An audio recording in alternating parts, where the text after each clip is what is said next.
Welcome to Early Edge Club. We are a small cohort of serious microcap investors. Every month, we deep dive into two microcap stock chosen by the community.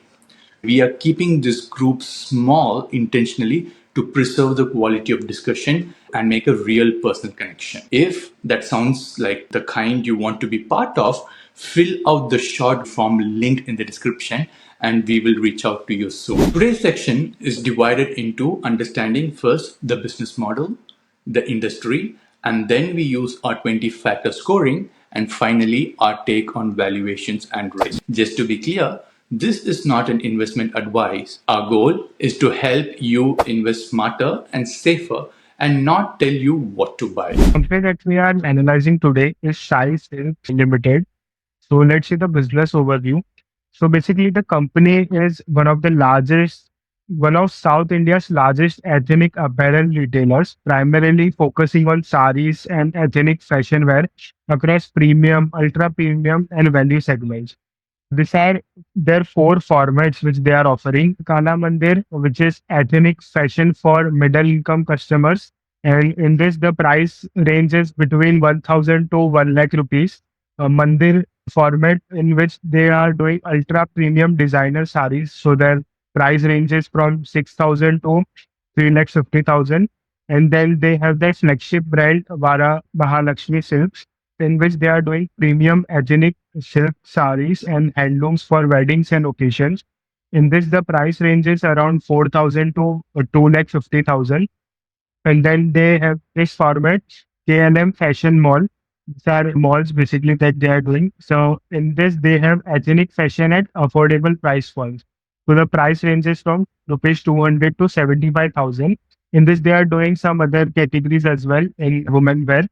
And so they currently in as far as on 30th June 2025, they have almost 69 stores. So as I mentioned the price range, this is their four formats which they are doing right now. And this is their presence. Basically, they are right now focused more on South India, and they have plans of expanding into Maharashtra. They have in the con call, the management has said that they are planning to explore Maharashtra as well. They are trying to enter into Kerala and Andhra Pradesh also. They are trying to do so. This is what they are right now. Their position is their stores basically. These are some of the stores which they have built.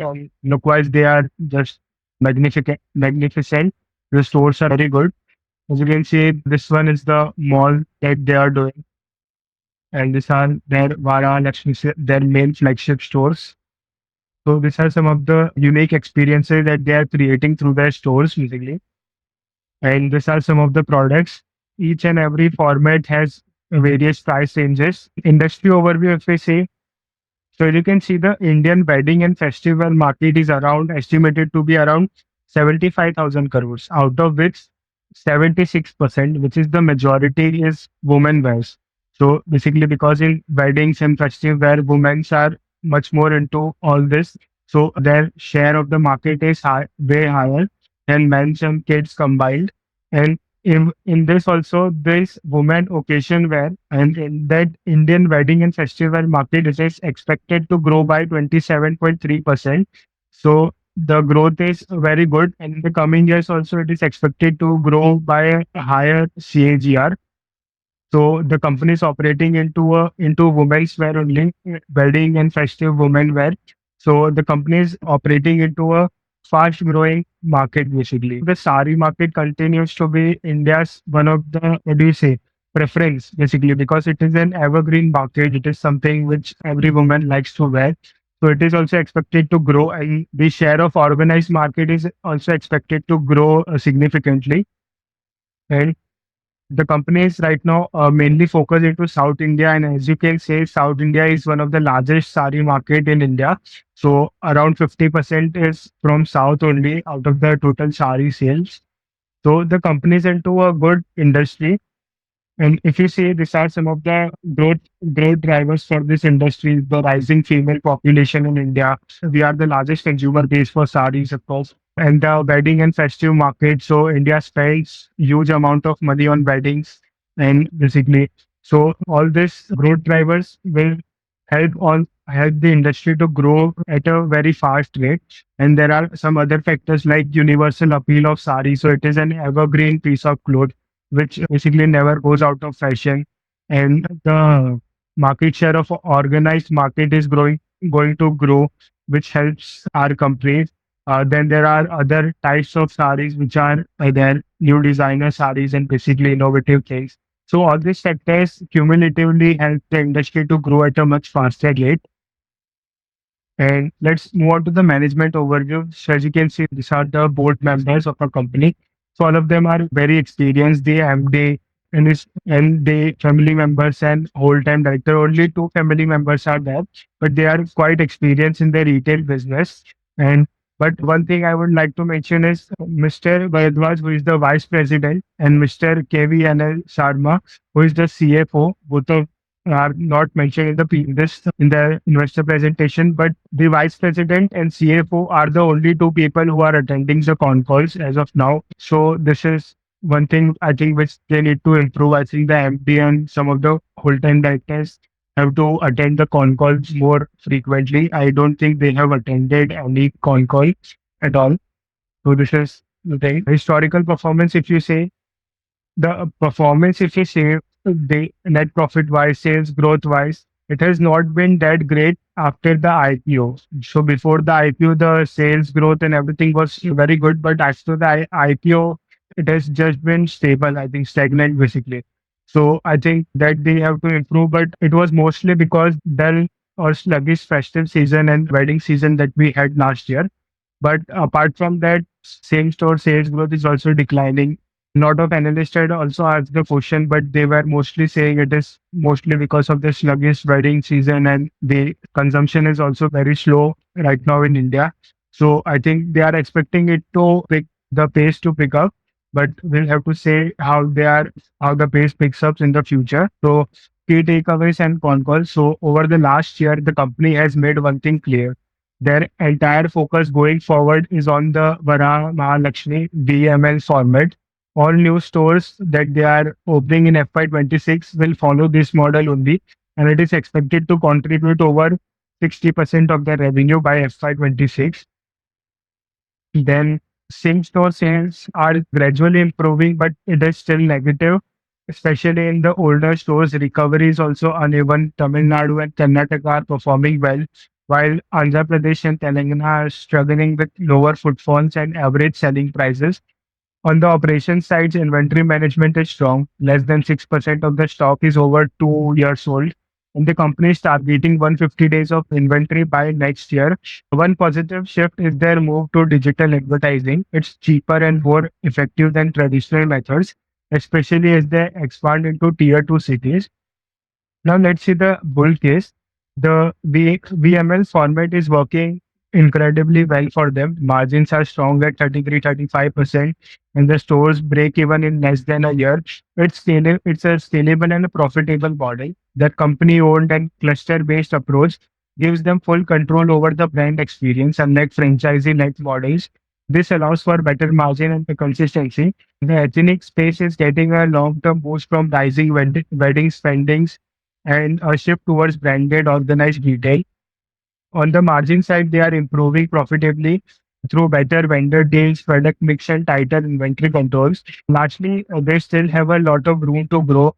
States like Tamil Nadu, Kerala, and Maharashtra are just getting started and showing a strong early traction. Now, let's see the bear case. So, on the flip side, same store sales are still in the red, even after a strong wedding season that suggests these stores are maturing or underperforming. The company is now heavily reliant on a single format VML. If that slows down, there is no second engine of growth in sight. The older KLM and Kalamandir formats are still dragging down margins and haven't shown any clear turnaround strategy. Most of their business comes from just four southern states that leaves them exposed to some region specific risk like local economic slowdowns or tax issues. And finally, there's been a noticeable drop in average selling prices, especially in like for like stores, which could be due to discounting or weaker consumer spending. Now, let's see the company through our framework. So, section one, governance and promoter behavior. So IPO, they had a fresh issue of 600 crores and offer for sale of another 601 crores. In OFS, most of all the shares were of promoter and promoter group only. So they had only sold their shares.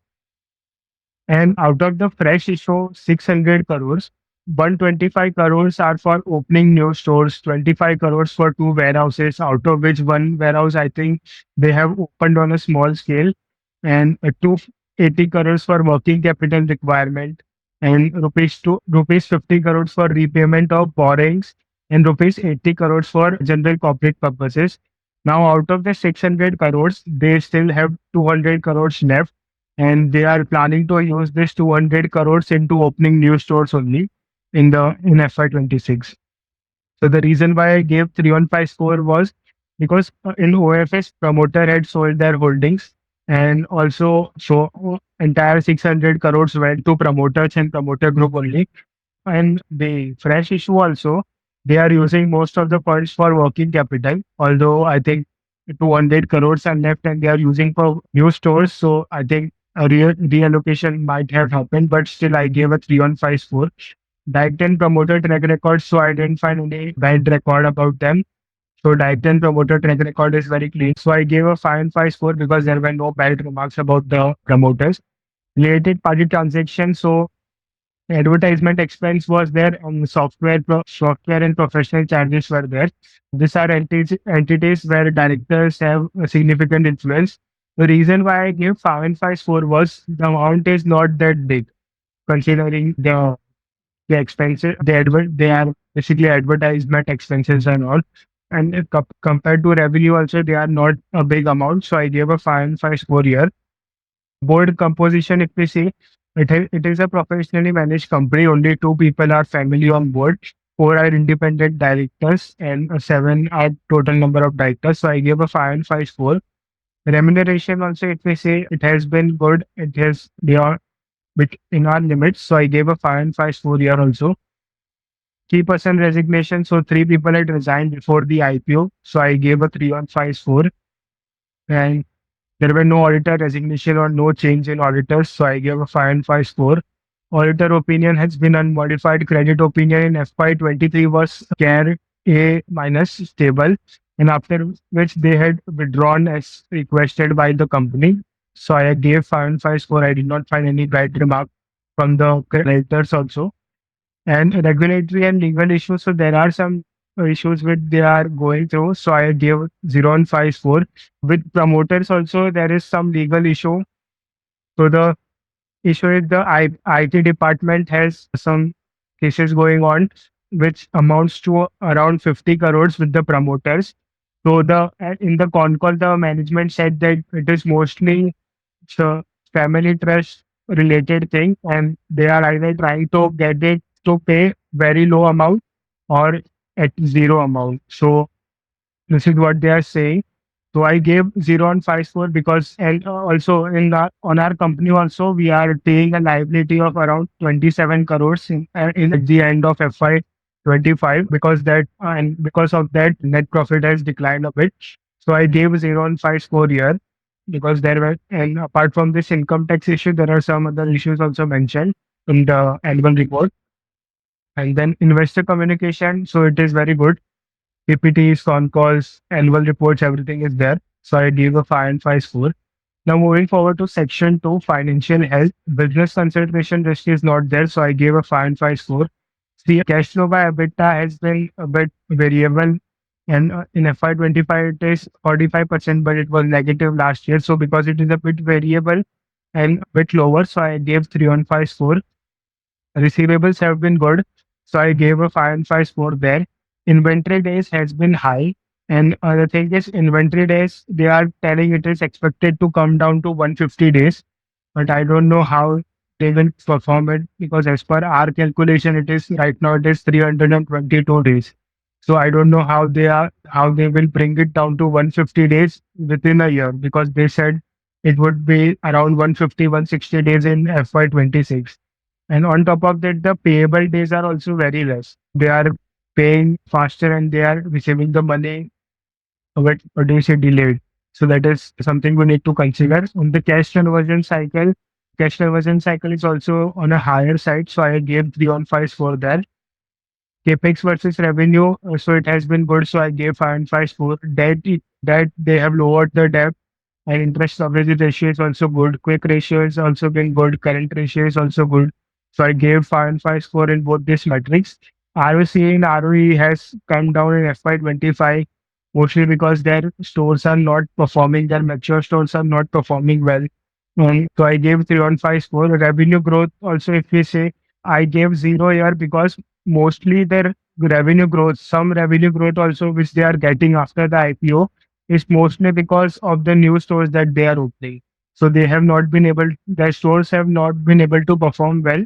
Their mature stores basically. The revenue growth, which is very less, that also it is mostly coming from their new stores which they are opening. So we need to track this how their stores and same store sales growth evolves and are they able to get it to positive. So that is what we have to track moving forward. So that is for right now, I gave a 0 on 5 score here, and the overall score comes out to be 75. And for the valuation and final take, I'll hand it over to you. So very interesting thing that when I heard the con call they mentioned was they have not closed even one showroom since inception. So that I found was very interesting. Regarding the same SSG, yes, of late that has been negative, but in the June quarter, they said they have grown around 20%, mainly because of wedding season. This year was more between these 3 months. So a lot of their sales happen around the wedding season. They are targeting those clientele, so that needs to be watched. And secondly, it's all sarees. So mostly South India is where they wear saree for wedding. And one good thing is these are premium sarees, and people generally would not want to buy them online. So that is another interesting thing to look into. Yes, the growth has slowed down of late, but this year the management expects to pick up. So let's do both the worst case and the best case. The margins I think is reflecting the best case, worst case. I'm not going to change that. And based on that estimate and a 6-ish PE, the best case is 230, 203, and the worst case is 123. The stock is currently trading at 182. So some upside with the best case scenario, but considering the overall market sentiment, etc., maybe if there is some correction, could be looked into as in buying opportunity. Yes, there are some tax cases, and the promoter score for us has personally come down, so we would be a bit cautious in terms of we would want to understand much more in detail those effect it could have on the company and if it is not recurring. So that's a caveat from our side. But if you're looking to enter, then I would say maybe a bit of a correction considering the current market condition. You could enter.